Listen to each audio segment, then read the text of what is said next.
సిద్ధు, ఈ సంఘటన జరిగిన స్థలం అయితే ఈ కమినిలంక ముమ్మడివరం మండలానికి సంబంధించింది. పక్కనే శేర్లంక రామచంద్రాపురం నియోజకవర్గానికి సంబంధించింది. అంటే 2 నియోజకవర్గాల పరిధిలో ఉన్న ప్రాంతం ఇది.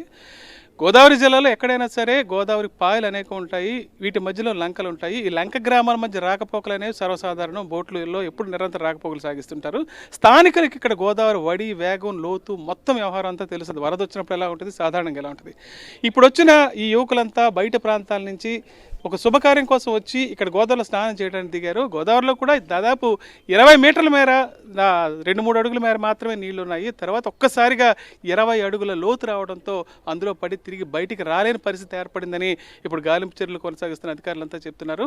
ఎస్డీఆర్ఎఫ్ బృందాలు అయితే తెల్లవారుజాము నుంచి గాలింపు విస్తృతంగా చేస్తున్నాయి. 4 బాడీస్ అయితే బయటికి రావడం జరిగింది. ముమ్మడివరం నియోజకవర్గ వైఎస్ఆర్సీపీ కోఆర్డినేటర్ సతీష్ కూడా ఇప్పుడు ఇక్కడ వచ్చారు. ఈ ప్రాంతాన్ని పరిశీలించారు. స్థానికులతో కూడా మాట్లాడారు. సార్ చెప్పండి, గతంలో కూడా అనేక సంఘటనలు ఇక్కడ జరిగాయి. ఇప్పుడు బయట నుంచి వచ్చినాడు కనీసం ఒక కాషన్ బోర్డు కూడా లేదు. ఎందుకంటే గోదావరి తీర ప్రాంతం చాలా ఎక్కువగా ఉంది. ఎప్పుడు పోటు వస్తుందో తెలియదు, ఎటువంటి పరిస్థితులు ఏర్పడతాయో తెలియదు. అసలు ఏ రకమైన ప్రికాషన్స్ తీసుకోవాలి, ఇప్పుడు జరిగిన సంఘటన సంబంధించి ఏం చెప్తారు? స్థానికంగా ఉన్న వాళ్ళకైతే ఈ ప్రాంతం యొక్క స్థితిగతుల అవగాహన ఉంటుంది. అంటే సాధారణంగా వీళ్ళు బయట ప్రాంతాల నుంచి వచ్చారు. వీళ్ళందరూ కూడా శుభకార్యానికి వచ్చారు. వీళ్ళందరూ కాకినాడ, మండపేట, రామచంద్రపురం నియోజకవర్గానికి సంబంధించిన పిల్లలు వీళ్ళంతా కూడా ఈ వేసవి కాలం వాళ్ళ సెలవుల గురించి ఆట విడుపుగా వాళ్ళ స్నేహితులకు సంబంధించిన ఒక శుభకార్యానికి వీళ్ళందరూ కూడా సరదాగా అటెండ్ అవ్వడం జరిగింది. దగ్గరలోనే సుమారు నాకు తెలిసి 200 మీటర్లు ఉంటుంది ఈ గోదావరి గౌతమిపాయ. సాధారణంగా చూడడానికి ఇది చాలా ప్లెయిన్గా ఉంటుంది, ఎక్కడ కూడా అసలు లోతు లేనట్టుగా ఉంటుంది. కానీ దురదృష్టం ఏంటంటే ఈ ప్రాంతంలో ఇసుక తీస్తారు. ఈ పడవల మీద బోట్స్ మ్యాన్ ఏదైతే ఉంటారో ఈ ప్రాంతంలో ఈ బోట్స్ మ్యాన్ ఆ సెంటర్లో ఉన్న ఇసుక తీయడం వల్ల స్థానికులకైతే ఒక అవగాహన ఉంటుంది తప్పితే బయట వాళ్ళకి ఇది అవగాహన లేదు. దాంతో వీళ్ళు అంతా ప్లెయిన్గానే ఉంది కదా అని చెప్పి 15 సంవత్సరాలు 20 సంవత్సరాల లోపు పిల్లలందరూ కూడా ఈ సెల్ఫీలు ఫోటోలు తీసుకుందామని స్నానం చేద్దామని వీళ్ళ లోపలికి వెళ్ళడంతో ఒక్కసారిగా లోతు అది సుమారు ఒక 15-20 అడుగుల లోతు సడన్గా రావడంతో గమ్మును జారిపోవడం, దాన్ని ఒకరి తర్వాత ఒకరు కాపాడాలని చెప్పి వీళ్ళ ఆతృతలో వీళ్ళందరూ కూడా దాంట్లో మునిగిపోవడం జరిగింది. చాలా దురదృష్టకర సంఘటన. అసలు ఇసుక తవ్వకాల కోసం జరిగిన గోతుల్లో పట్టడం వల్లే వీళ్ళు ఖచ్చితంగా ఎందుకంటే ఈ ప్రాంతంలో మనందరికీ తెలుసు గేదెల్లంక ర్యాంప్ ఉంది, దగ్గరలోనే మనకి పశువులంక ఇసుక రీచ్ ఒకటి ఉంది, అంటే బోట్స్ మ్యాన్ రీచ్. వీళ్ళందరూ కూడా ఈ ప్రాంతంలోనే వీళ్ళు ఇసుక తీయడం జరుగుతుంది. ఈ దుర్ఘటనకి ప్రధానమైన కారణం అయితే మటుకు 100% ఇసుక తీయడం వల్లే అక్కడ, లేదంటే అంత లోతు రాదు.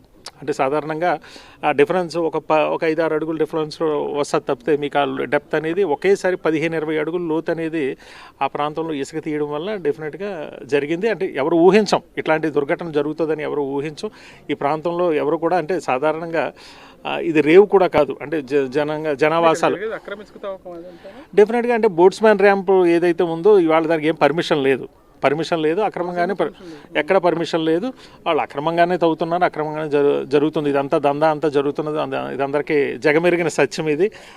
100% నాకు తెలిసి ఈ ప్రాంతంలో ఇసుక తవ్వకం మూలంగా అక్కడ గోతులు ఏర్పడడం జరిగింది. దాంట్లో ఇవాళ దురదృష్టవశాత్తు ఎక్కడి నుంచో వచ్చే వాళ్ళు సుమారుగా కాకినాడ నుంచో లేకపోతే వేరే ప్రాంతాల నుంచి రామచంద్రపురం నుంచి రావడం ఏంటి, ఇక్కడికి వచ్చి స్నానం చేయడం ఏంటి, దాంట్లో మునిగిపోవడం అనేది చాలా దురదృష్టకర సంఘటన.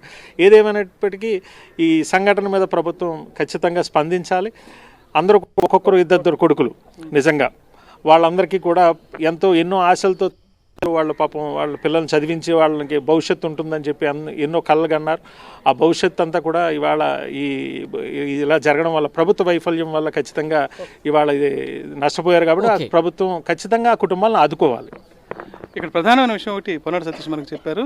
ఇక్కడ అక్రమ ఇసుక తవ్వకాలు అయితే భారీగా జరుగుతున్నాయి. ఎందుకంటే గోదావరిలో దాదాపు 200 మీటర్ల పొడవుతో వెళ్ళినా సరే 5-6 అడుగులు కూడా లోతు రాని ప్రాంతం ఒక్కసారిగా 20-30 అడుగులు వచ్చిందంటే ఆ ప్రాంతంలో ఇసుక తవ్వకాలు అక్రమంగా జరుగుతుంది.